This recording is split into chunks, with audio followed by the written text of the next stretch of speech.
إن الحمد لله نحمده ونستعينه ونستغفره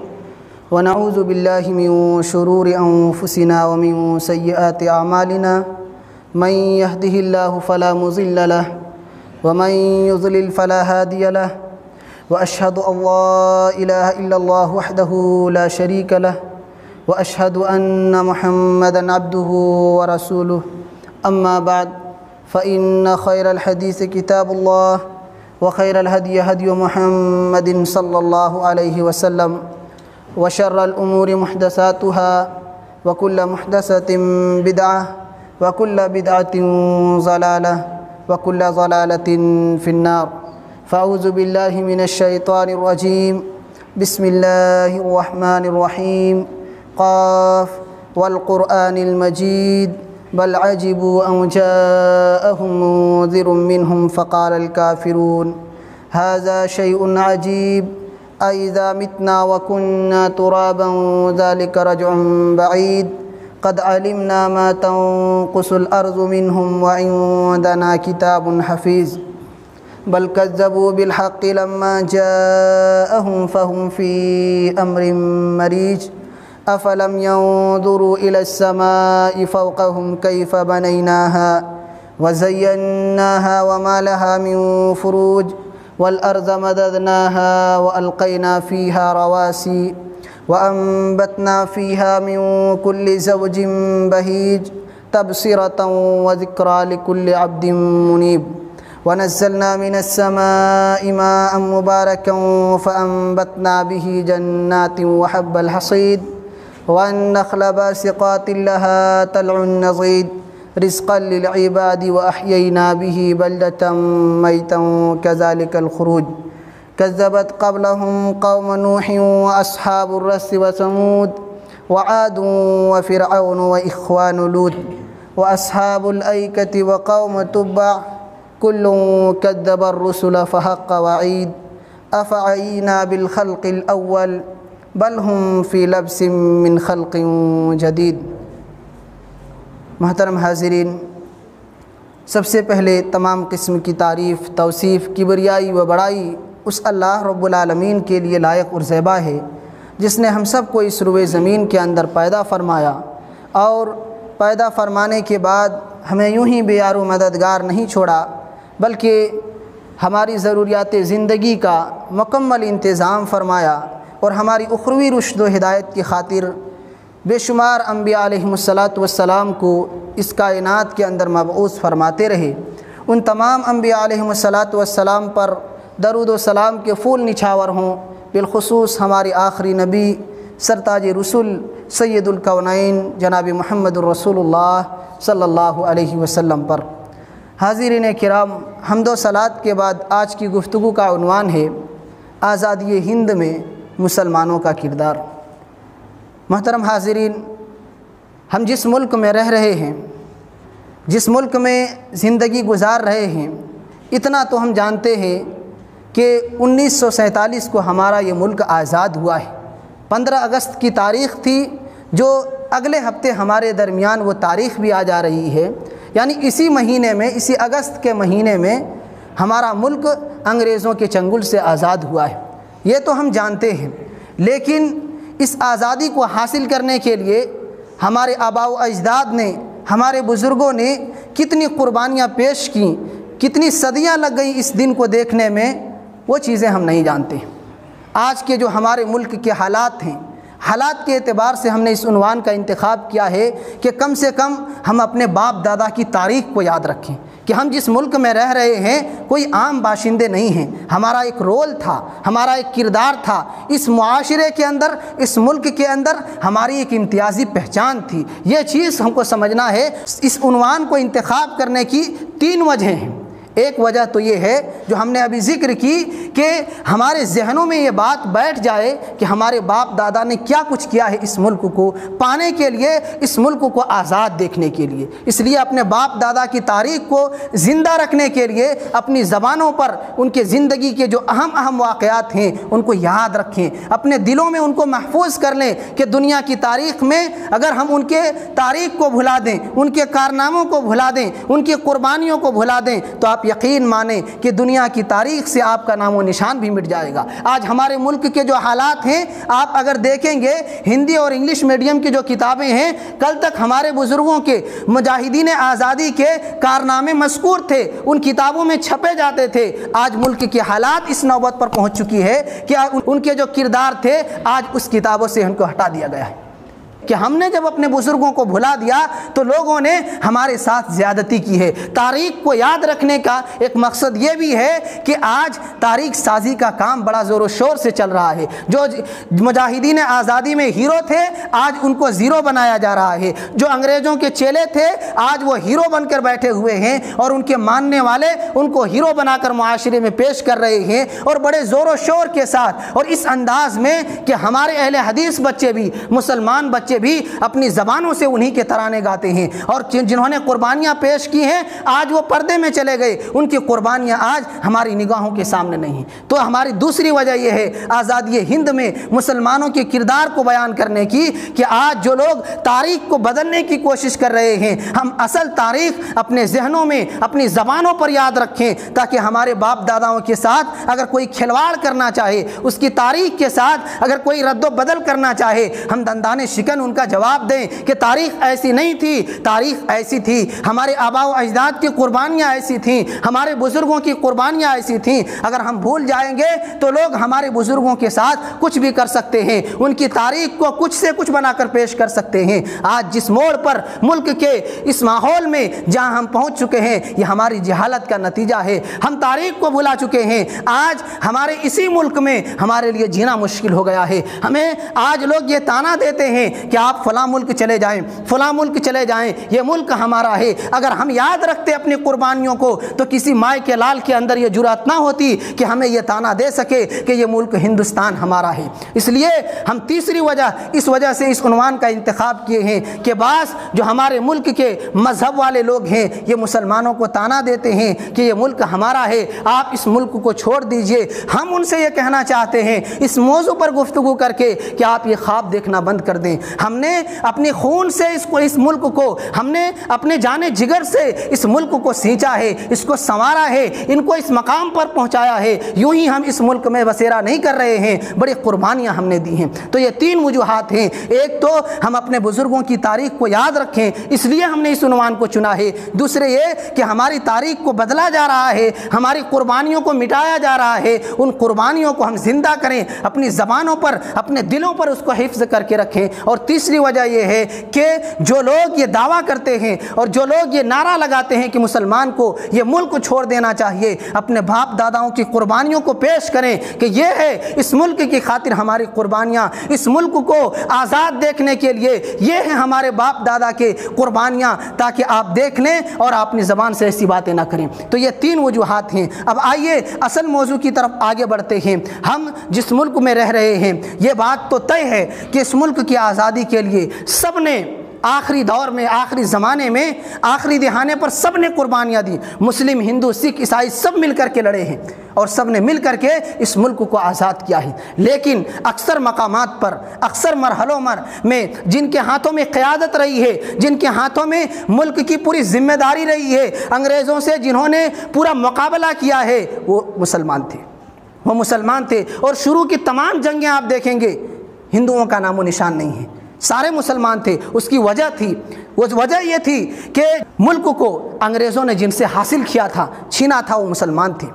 انگریز کے آنے سے پہلے ہندوستان کی حکومت مسلمانوں کے ہاتھوں میں تھی۔ مسلمان کی مغلیہ سلطنت کا دورہ تھا، مسلمانوں کی حکمرانی تھی اس ملک کے اندر۔ تو مسلمان اس لیے اس ملک کو دوبارہ آزاد کرنے میں پیش تھے کہ ان سے حکومت کو چھینا گیا تھا، ملک کو چھینا گیا تھا۔ اس لیے ابتدائی تمام جنگوں میں صرف مسلمان تھے۔ آخر میں جب حالات ایسے آ گئے، حالات ملک کے ایسے آ گئے کہ مسلمانوں کو لگا کہ اب تنہا یہ سفر طے نہیں کیا جا سکتا ہے، اکیلے آزادی کی روشنی ہم نہیں دیکھ سکتے ہیں، وہ دن نہیں دیکھ سکتے ہیں، تو مسلمانوں نے کہا سب مل کر کے جب سب بستے ہیں اس ملک کے اندر تو سب کا حق بنتا ہے کہ آزادی کی لڑائی بھی سب مل کر کے لڑیں۔ تو آخر کے ایام میں، آخری سالوں میں مسلمانوں کے ساتھ تمام دیگر مذاہب کے لوگ شامل ہوئے اور اس ملک کو آزاد کرایا۔ تو شروع میں مسلمانوں نے قائدانہ کردار ادا کیا، مسلمانوں نے قربانیاں پیش کی، لیکن ہم یہ تاریخ اسی لیے زندہ کر رہے ہیں کہ ہماری تاریخ کو مٹایا جا رہا ہے۔ ہم اپنے باپ داداؤں کے زخم کو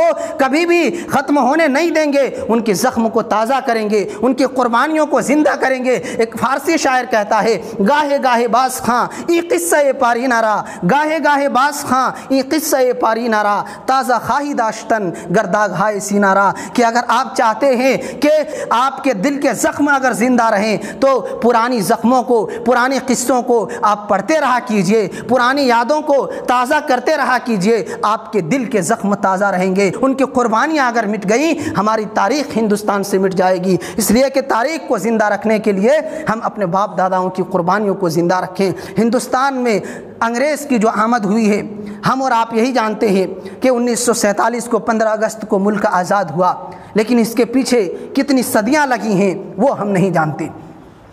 اس ملک میں انگریز جو داخل ہوئے ہیں وہ شاہجہاں کی دور حکومت میں، شاہجہاں کے عہد حکومت میں انگریز ہندوستان میں داخل ہوئے، اور ان کا زمانہ تھا 1628 سے لے کر کے 1658 عیسوی تک۔ یہ اسی زمانے میں بادشاہ رہے ہیں ملک کی، اور اسی زمانے میں انگریز سمندری علاقوں سے سفر کر کے ہندوستان کے مشرقی اور جنوبی ہند میں داخل ہوئے۔ شاہجہاں کی عہد حکومت میں ایک بات آتی ہے کہ ایک مرتبہ شاہجہاں کافی بیمار ہو گیا اور علاج کے لیے کافی پریشان ہوئے۔ کسی نے بتایا کہ انگریز جو برطانیہ سے آئے ہوئے ہیں ان میں ایک ماہر ڈاکٹر ہے جو علاج بڑا اچھا کرتا ہے، ان کو بلایا گیا، علاج کیا، وہ ٹھیک ہو گئے۔ شاہجہاں نے کہا مانگو کیا مانگتے ہو؟ اس نے کہا صاحب کیا مانگوں، ہم باہر ملک سے آئے ہوئے ہیں، آپ کے ملک کے جو جنوبی ہند ہیں ان کے ساحلی علاقوں میں ہم بسیرا کیے ہوئے ہیں، پڑاؤ ڈالے ہوئے ہیں، مشرقی علاقے میں جو کلکتہ کے علاقے ہیں ان علاقے میں بھی ہماری تھوڑی بہت جماعت آئی ہوئی ہے تجارت کے غرض سے۔ ایسٹ انڈیا کمپنی ان کی تجارت کا نام تجارت تھی، اور اسی تجارت کے فروغ کے لیے ہندوستان میں وہ آئے ہوئے تھے۔ اس نے کہا کہ ہم بس یہی چاہتے ہیں کہ آپ ہمیں اپنے ملک میں تجارت کی اجازت دے دیں، اس ایسٹ انڈیا کمپنی کی تجارت ہم کرنا چاہتے ہیں، آپ اجازت دے دیں، اور کچھ گھر بنانا چاہتے ہیں، تجارت کے لیے کچھ بلڈنگیں بنانا چاہتے ہیں، اس کی بھی آپ اجازت دے دیں۔ ان کو لگا بظاہر کوئی بڑی بات تو نہیں ہے، پورا ملک ہندوستان ہمارا ہے، کچھ حصے اگر یہ تجارت کے لیے لے لیتے ہیں ہم دے دیتے ہیں، کوئی فرق نہیں پڑتا۔ کہا خوشی خوشی آپ تجارت کیجئے، اور ایک خط لکھ کر کے دیا۔ یہ ہندوستان میں انگریزوں کے تسلط کا آغاز تھا جس کو شاہجہاں کی دوربین نگاہ دیکھ نہ سکی۔ وہ سمجھ نہیں سکے کہ یہاں سے ہندوستان پر انگریزوں کا قبضہ کا پہلا قدم ہے، ہم نے ان کے ہاتھ خط لکھ کر کے دے دیا، یہ ہندوستان پر آگے چل کر قبضہ کریں گے، وہ سمجھ نہ سکے۔ اپنے ساتھ برطانیہ سے 6 سے 7 ہزار فوج لے کر کے آئے ہوئے تھے۔ دھیرے دھیرے ان فوجوں نے ہندوستان کے اندر دلال پیدا کرنا شروع کر دیا۔ جو مختلف ہندوستان کے علاقے تھے، جیسے ہمارا جھارکھنڈ کا ایک صوبہ ہے، بہار کا ایک صوبہ ہے، تو یہ مختلف جو اس زمانے میں جو صوبے تھے ان کے الگ الگ حکمراں ہوا کرتے تھے۔ ان حکمرانوں کو ہندو اور مسلم میں آپس میں لڑانے لگی۔ ان کا ایک نعرہ تھا، بدنام زمانہ ایک نعرہ تھا، فوٹ ڈالو حکومت کرو۔ یہ نعرہ وہ لگانے لگے کہ آپس میں ہندو اور مسلم حکمرانوں کو لڑاؤ اور اپنی حکومت کو پھیلاتے جاؤ۔ یہ جال انہوں نے بچھانا شروع کیا اور دھیرے دھیرے ہندوستان کے مختلف علاقوں میں چھانے لگے۔ ان کا جو قبضہ تھا سب سے پہلے اس وقت، چونکہ وہ ساحلی علاقوں میں جنوب ہند جو ساؤتھ کا علاقہ ہے، آپ حیدرآباد لے لیں، بنگلور لے لیں، یہ جو پورا ساؤتھ کا ایریا ہے، اسی ایریے میں وہ اترے تھے، سمندری سفر کر کے وہاں انہوں نے پڑاؤ ڈالا تھا۔ تو اس وقت کے جو وہاں کے حکمراں تھے انہوں نے مقابلہ کیا، اور بنگال کا جو حکمراں تھا نواب سراج الدولہ اور ان کے نانا علی وردی خان، سب سے پہلے ان کے نانا نے انگریز سے مقابلہ کیا۔ جو بنگال کے حکمراں تھے، کلکتہ کے راستے سے انگریز بنگال کے اندر داخل ہوئے تھے، انہوں نے بھانپ لیا کہ انگریز تجارت کے غرض سے نہیں آئے ہیں، یہ ہمارے ملک پر قبضہ جمانا چاہتے ہیں، ان کی نیت میں کھوٹ ہے۔ وہ سمجھ گئے، مقابلہ کیا، انگریز کو شکست ہوئی، لیکن وہ ہمت ہارے نہیں، مقابلہ جاری رکھا، آگے بڑھتے گئے۔ ان کے انتقال کے بعد نواب سراج الدولہ نے ان سے مقابلہ کیا، لیکن ایک تاریخ کی بات کو یاد رکھیں کہ مسلمانوں کو جہاں کہیں بھی شکست ہوئی ہے اپنوں کی وجہ سے ہوئی ہے۔ غیروں کے جگر میں اتنا دم نہیں ہے کہ وہ مسلمانوں سے میدان جنگ میں جیت سکیں۔ قوت کے مقابلے میں اور میدان کارزار میں اگر مسلمان اترتے ہیں تو مسلمان ایمانی قوت سے سرشار ہوتے ہیں، مسلمان کے اندر ایمانی قوت ہوتی ہے، وہ اللہ پر بھروسہ رکھتے ہیں، اس امید کے ساتھ لڑتے ہیں کہ مر بھی گئے تو شہادت کا درجہ ملے گا، جیت بھی گئے تو کامیابی ملے گی، ہر اعتبار سے خوشی ہے۔ تو پھر ڈرنا کس بات کا؟ مقابلہ کرتے ہیں، پوری ہمت اور جواں مردی کے ساتھ لڑتے ہیں۔ وہاں بھی انہوں نے مقابلہ کیا، لیکن ہم یہ کہتے ہیں کہ ہمارے اپنوں نے ہر مقامات پر غداری کی، اس لیے مسلمان شکست کھائے۔ یہاں اس کے ایک وزیر نے، اس کے ایک ساتھی نے جن کا نام میر جعفر تھا، نواب سراج الدولہ کی خلاف ورزی کی، ان کے ساتھ بغاوت کی، انگریزوں کے ساتھ جا کر کے مل گئے اور پوری تیاری کے ساتھ ان کو شکست دینے کے لیے تیار ہو گئے، اور آخر کار پلاسی کے میدان میں 1757 عیسوی کو نواب سراج الدولہ کی شہادت ہو جاتی۔ پلاسی جو بنگال کے اندر واقع ہے، اسی جگہ پر نواب سراج الدولہ شہید ہو جاتے ہیں اپنے ایک وزیر کی غداری کی وجہ سے۔ اس جملے کو آپ یاد رکھیں کہ مسلمان ہارے ہیں اپنے بھائیوں، اپنے مسلمانوں کی غداری کی وجہ سے۔ آگے اور بھی مثالیں آپ کو ملیں گے۔ یہ پہلا واقعہ تھا، اور اس طریقے سے انگریز بنگال کے اندر قابض ہو گئے۔ حکومت تھی نواب سراج الدولہ کی، ان کی شہادت ہو گئی، انگریز اس حکومت پر قابض ہو گئے، پورا بنگال کے اوپر ان کا قبضہ ہو گیا۔ اب دوسرا جو جنوبی ہند کا علاقہ تھا، ساؤتھ کا علاقہ، اس میں جو حکومت تھی اس وقت وہاں کے حکمراں تھے ٹیپو سلطان اور ان کے والد حیدر علی۔ یہ دونوں بڑے بہادر انسان تھے، بڑے محنتی انسان تھے، بڑے جنگجو انسان تھے، ہر اعتبار سے قابل تھے، ہر اعتبار سے صلاحیت تھی، ماہر تھے ہر فن کے۔ انہوں نے یہ بھاپ لیا کہ انگریز ہم پر ہماری حکومت کو چھیننے کے لیے آ رہی ہے، ہندوستان پر قبضہ جمانے کے لیے آ رہی ہے۔ انہوں نے پورے جو اس وقت کے ساؤتھ کے تمام جو حکمراں تھے، سارے حکمرانوں کو خطوط لکھے۔ حیدرآباد کے جو سلطنت آصفیہ تھا ان کو بھی خط لکھے، مراٹھوں کو بھی خط لکھا، دیگر جو حکمراں تھے ان سب کو لکھا کہ سارے لوگ ہمارا ساتھ دیں، انگریز ہم پر قبضہ کرنے کے در پر آئے ہوئے ہیں، ہماری حکومت کو چھیننا چاہتے ہیں، آپ لوگ ہمارا ساتھ دیں۔ پورے ساؤتھ کے علاقے کو، پورے جنوب ہند کو اتنا مضبوط بنائیں گے کہ کسی کو آنکھ اٹھانے کی جرات نہ ہوگی، ہم سب مل کر کے مقابلہ کریں گے، انگریز کی طاقت کو ختم کریں گے۔ لیکن ان کی آواز پر لبیک کہنے والا کوئی نہیں تھا، ان کی باتوں کو سننے والا، ان کا ساتھ دینے والا کوئی نہیں تھا، سب نے انکار کیا، ان کی باتوں کو ٹھکرا دیا، اخیر میں تنہا رہ گئے۔ لیکن وہ بہادر تھے، جنگجو انسان تھے، ماہر تھے، مقابلہ کیا، ہار نہیں مانے، گھٹنے نہیں ٹیکے، بلکہ مقابلے کے لیے تیار ہو گئے، تنے تنہا اپنی فوج کے ساتھ انگریز کے ساتھ مقابلہ کے لیے تیار ہو گئے۔ لیکن کریں تو کریں کیا، ہمارے اپنے اگر آستین کے سانپ نکل جائے، اگر ہمارے اپنے غداری کر جائیں تو ساری کایا ہی پلٹ جاتی ہے۔ یہاں بھی اس کا ایک دوست تھا، اس کا ایک وزیر تھا میر صادق کے نام سے۔ میر صادق نے انگریزوں سے ہاتھ ملا لیا، ان کے ساتھ غداری کی، ان کو دھوکہ دیا، اور انگریز کی ساری فوجوں کو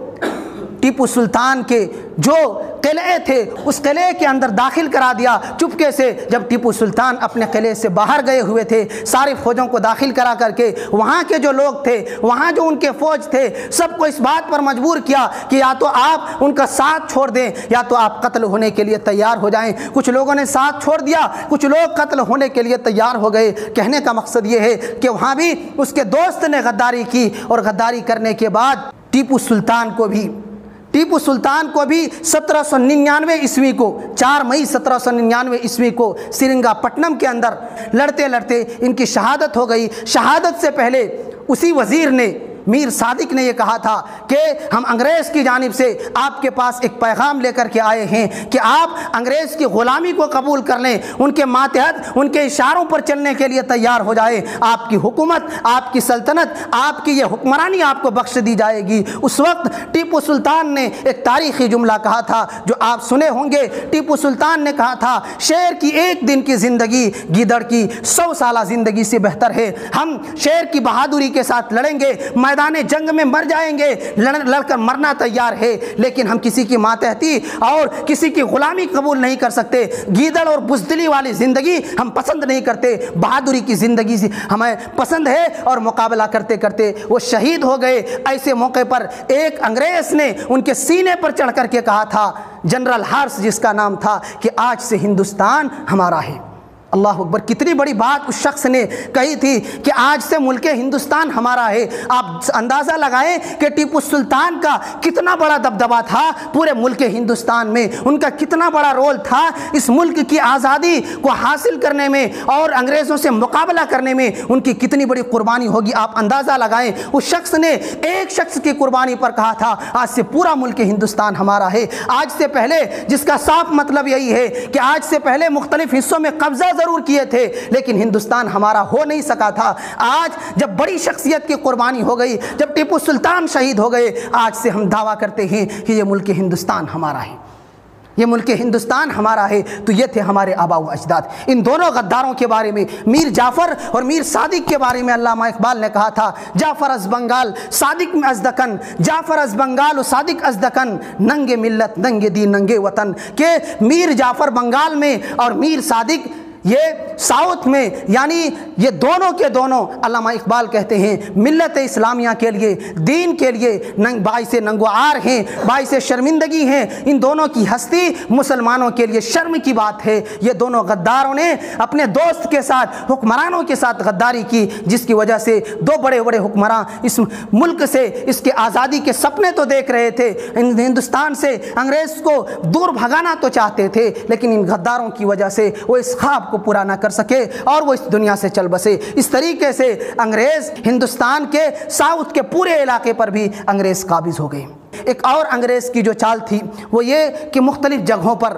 ہندوستان کے مختلف علاقوں میں وہ عیسائی کے اسکول قائم کرنے لگے، جس میں عیسائیت کی تعلیم دی جا رہی تھی، اور لوگوں کو اسی ذہن میں ڈھالا جا رہا تھا، اس لیے کہ اگر اسلامی شناخت باقی رہ جائے گی تو وہ مقصد میں کامیاب نہیں ہو سکتی۔ یہ سازش کو بھی شاہ ولی اللہ محدث دہلوی اور ان کے صاحبزادے شاہ عبدالعزیز محدث دہلوی نے بھانپ لیا، اور اسی وقت شاہ عبدالعزیز محدث دہلوی جو شاہ ولی اللہ محدث دہلوی کے بڑے صاحبزادے تھے، ملک کے حالات کا پورا جائزہ لیا کہ ملک کے حالات کیسے ہیں۔ سارا جائزہ لینے کے بعد 1803 کے اندر ایک فتویٰ دیتے ہیں۔ محدث تھے، فقیہ تھے، انہوں نے فتویٰ دیا کہ ہندوستان دارالحرب ہے، ہندوستان دارالحرب ہے، مسلمانوں کے لیے اس ملک میں جنگ کرنا واجب ہے، کہ اگر وہ اس ملک میں رہنا چاہتے ہیں، ہندوستان کے اندر بسنا چاہتے ہیں، تو ان کو جنگ کرنا پڑے گا۔ یہاں کے جو سکھ مسلمانوں پر ظلم کر رہے ہیں ان سے بھی مقابلہ کرنا پڑے گا۔ انگریز جو مسلمانوں کے اوپر سایہ بنائے ہوئے ہیں، مسلمانوں کو شکست دینے کے در پر ہیں، مسلمانوں کے اس ملک پر قبضہ جما رہے ہیں، ان سے بھی مقابلہ کرنا پڑے گا، یہ مسلمانوں کے لیے ضروری ہے۔ اور پھر اپنے شاگردوں کو تیار کیا، سید احمد شہید رحمہ اللہ اور شاہ اسماعیل شہید رحمہ اللہ، ان دونوں کو ان کی قیادت کی ذمہ داری سنبھالی کہ آپ پورے ملک کا جائزہ لیں اور پورے ملک میں آپ ایسے جماعت کو تیار کریں جو اللہ کے نبی صلی اللہ علیہ وسلم کے منہج پر ملک ہندوستان میں خلافت کا نفاذ کریں گے، یعنی اس ہندوستان کے اندر اسلامی نظام کو لاگو کیا جائے گا، اللہ کے نبی صلی اللہ علیہ وسلم کے منہج پر معاملات کے اور زندگی کے تمام معاملات کے فیصلے کیے جائیں گے۔ خلافت علی منہاج النبوہ کی بنیاد رکھنے کے لیے ان دونوں کو ذمہ داری دی گئی۔ یہ دونوں بڑی محنت کے ساتھ، بڑی لگن کے ساتھ تیار رہے اور مختلف علاقے کا دورہ کیا، بھینس بدل کر کے جاتے تھے اور وہاں کا جائزہ لیتے تھے، الگ الگ شکل و صورت میں جا کر کے ان حالات کا پتہ لگاتے تھے کہ یہاں کے حالات کیسے ہیں، مسلمانوں پر کیسے ظلم ہو رہے ہیں، کون کیسے مسلمانوں کو ستا رہے ہیں۔ سارے حالات کا جائزہ لینے کے بعد اپنی جماعت کو جو تیار کیے ہوئے تھے ان علاقوں پر حملہ کرتے تھے، ان علاقوں پر اسلامی حکومت کو قائم کرنے کے لیے پوری کوشش کیا کرتے تھے۔ ایسے حالات میں مختلف جنگوں کا سامنا کیا، لڑتے رہے، مسلسل 8 جنگیں لڑی، مسلمانوں نے مکمل کامیابی حاصل کی، لیکن لڑتے جب یہ لوگ بالاکوٹ پہنچے، بالاکوٹ کا میدان پہنچے، جب وہاں پہنچے ہوئے تھے وہاں بھی مسلمانوں نے غداری کی۔ ہزارہ کے جو پٹھان تھے جو افغانستان میں واقع ہے، وہاں کے پٹھانوں نے شیر سنگھ اس کو جا کر کے خبر کر دی، شیخ شخص تھا جن سے لڑنے کے لیے مسلمان وہاں گئے ہوئے تھے، ان کو جا کر کے خبر دے دی راتوں رات کہ یا مسلمان آپ سے مقابلہ کرنے کے لیے ٹھہرے ہوئے ہیں۔ آپ دیکھیں ان ملت فروشوں نے، ضمیر فروشوں نے چند ٹکوں کی خاطر اپنے ایمان کو بیچ دیا، اپنے دین اور اپنے ایمان کا سودا کر دیا۔ وہ لوگ بڑی ہمت کے ساتھ گئے ہوئے تھے، مختلف علاقوں کا سفر کر رہے تھے اس وجہ سے کہ انگریز سے اور سکھوں کی زیادتی سے مسلمانوں کو آرام پہنچایا جائے، لیکن ایسا نہیں ہوا۔ پھر وہ لوگ بھی اب کیا کرتے، جب سامنے لوگ آئے مقابلہ کرتے رہے، لڑتے لڑتے سید احمد شہید اور شاہ اسماعیل شہید دونوں کی شہادت بالا کوٹ کے میدان میں جمعہ جو آج کا دن ہے، جمعہ کے دن 1831 عیسوی کو ان دونوں کی شہادت ہو جاتی ہے، اور یہاں سے ملک کے حالات بالکل بدل جاتے ہیں، ملک کے حالات بالکل بدل جاتے ہیں، اس لیے کہ یہ جو جماعت تھی یہ ایسی جماعت تھی جو خفیہ طور پر اور ظاہری طور پر بھی انگریز سے مقابلہ کرنے کے لیے تیار ہوتی تھی۔ اور شاہ اسماعیل شہید کی کتاب ہم انشاءاللہ اگر موقع ملا تو آئندہ جمعہ میں اس کا تذکرہ کریں گے کہ توحید پر ایک کتاب لکھی گئی ہے، انہوں نے لکھی ہے جو انگریز کے لیے سب سے بڑا چیلنج تھا، بہت زیادہ انگریز ڈرا کرتے تھے۔ تو یہاں کہنے کا مقصد یہ ہے کہ سید اسماعیل شہید، شاہ اسماعیل شہید اور سید احمد شہید دونوں کی شہادت ہو جاتی ہے۔ اب پوری جو جماعت ہے وہ بکھر جاتی ہے، جو قائدین ہیں وہ تو شہید ہو گئے، اب ہم کریں تو کریں کیا، جائیں تو جائیں کہاں، ہم نے تو ایک بڑی ذمہ داری اپنے کندھوں پر لے لی ہے، کون سنبھالیں گے اس ذمہ داری کو۔ ایسے موقع پر بہار کی سرزمین، آپ جانے نہ جانے، صادق پور عظیم آباد جس کا ابھی دوسرا نام پٹنہ ہے، اس کا پرانا نام عظیم آباد تھا، اس سرزمین کے اندر ایک علاقہ تھا صادق پور، اس علاقے میں صرف اہل حدیث بستے تھے، صرف اہل حدیثوں کی بستی تھی، اور وہ بھی ایسا گھرانہ جو مال و دولت کے اعتبار سے بہت بڑے شمار کیے جاتے تھے، غریب لوگ نہیں تھے، دولت کے انبار تھے، مال کے خزانے تھے، بلڈنگیں تھیں، ایسے لوگ تھے، ہر اعتبار سے مالی حالت اچھی تھی، ان لوگوں کی بستی تھی جو اہل حدیث تھے۔ اب قیادت کی ذمہ داری پوری کی پوری علماء صادق پور پر جاتی ہے۔ وہاں جب ان دونوں قائدین کی شہادت ہو جاتی ہے، ان کو خبر ملتی ہے، مولانا ولایت علی اور مولانا عنایت علی یہ دونوں صادق پور کے بڑے بڑے عالم ہیں اور قائدین آزادی میں ان کا بڑا شمار ہوتا ہے، یہ ان دونوں کو خبر پہنچتی ہے کہ بالا کوٹ کے میدان میں مسلمانوں میں جو دو بڑے قائدین تھے جن کو تیار کیا گیا تھا جنگ کے لیے، ان دونوں کی شہادت ہو گئی۔ اب کریں تو کریں کیا، سارے لوگ بکھر گئے ہیں۔ تو ایسے موقع پر جو مولانا ولایت علی ہیں یہ اس وقت حیدرآباد میں دعوت و تبلیغ کے غرض سے گئے ہوئے ہوتے ہیں، وہاں سے سیدھے بالا کوٹ چلتے ہیں، اور ان کے بھائی عنایت علی یہ بھی پٹنہ سے سفر کرتے ہوئے بالا کوٹ پہنچتے ہیں۔ پوری قیادت، پوری باغ ڈور، پوری ذمہ داری مولانا ولایت علی اپنے کندھوں پر لیتے ہیں، مجاہدین کو حوصلہ دیتے ہیں، پوری جماعت کو دوبارہ تیار کرتے ہیں، اور یہ کہتے ہیں آپ فکر نہ کریں، اب ظاہری طور پر ہم انگریز سے مقابلہ نہیں کر سکتے، اس لیے انگریز سے لڑنے کا طریقہ وہ بدل دیتے ہیں۔ طریقہ یہ ہوتا ہے کہ افغانستان کے جو سرحدی علاقے ہیں، ہندوستان کے سرحدی علاقوں میں پوری جماعت کو چھپاتے ہیں، خفیہ طور پر جماعت کو منظم کرتے ہیں، ٹریننگ دیتے ہیں، اور راتوں رات جب خبر ملتی تھی اچانک انگریز کے اوپر حملہ کرتے تھے، اور اس طریقے سے 100 سال تک مسلسل اس خاندان نے ہندوستان کی آزادی کے لیے قربانیوں کو پیش کرتا رہا۔ اس خاندان نے اس ملک کی آبیاری کے لیے اپنی قربانیوں اور اپنی آل و اولاد کی قربانیوں کو پیش کیا۔ آپ اندازہ لگائیں یہ وہ خاندان تھا جس کی قربانیوں کو دیکھتے ہوئے انگریز نے جب سمجھ لیا کہ سب سے بڑے اگر خطرے کوئی ہیں ہمارے لیے، کوئی خطرہ اگر ہمارے سامنے سب سے بڑا ہے وہ علماء صادق پور ہیں، اس لیے عین عید کے دن مسلمانوں کے لیے خوشی کا دن ہے، اس دن بلڈوزر سے ان کے سارے محلات کو گرا دیے اور ان کو گھر سے بے گھر کر دیا۔ کون؟ علماء صادق پور، جنہوں نے جنگ آزادی میں اپنے ملک کی حفاظت کے لیے، اپنے ملک کو انگریزوں کے چنگل سے بچانے کے لیے کوشش کی تھی، ان کے سارے گھروں کو بلڈوزر سے گرا دیے، ان کو گھر سے بے گھر کر دیا، لیکن پھر بھی وہ پیچھے ہٹنے والے نہیں تھے۔ انہوں نے اپنے بچوں کو وصیت کی، اپنے بچوں کو نصیحت کی کہ میرے بچوں جب تک زندہ رہو گے انگریز سے لڑتے رہنا، کبھی گھٹنے مت ٹیکنا، اپنی قربانیاں پیش کرتے رہنا، ان کے آگے کبھی جھکنے کی کوشش مت کرنا۔ اس طریقے سے 100 سال تک وہ اپنے تمام آل و اولاد کے ساتھ، جو سب یاد رکھیے گا یہ تاریخ کہ وہاں کے سارے علماء اہل حدیث تھے۔ آپ اندازہ لگائیں کہ ان کی قربانیاں کتنی بڑی ہیں۔ جواہر لال نہرو، پنڈت جواہر لال نہرو جو ملک ہندوستان کی آزادی کے بعد سب سے پہلے پرائم منسٹر ہیں، وہ اپنی زبانی یہ اقرار کرتے ہیں کہ ہندوستان کی آزادی میں مسلمانوں کی، سکھوں کی، عیسائیوں کی، ہندوؤں کی، سارے ہندوستانی کی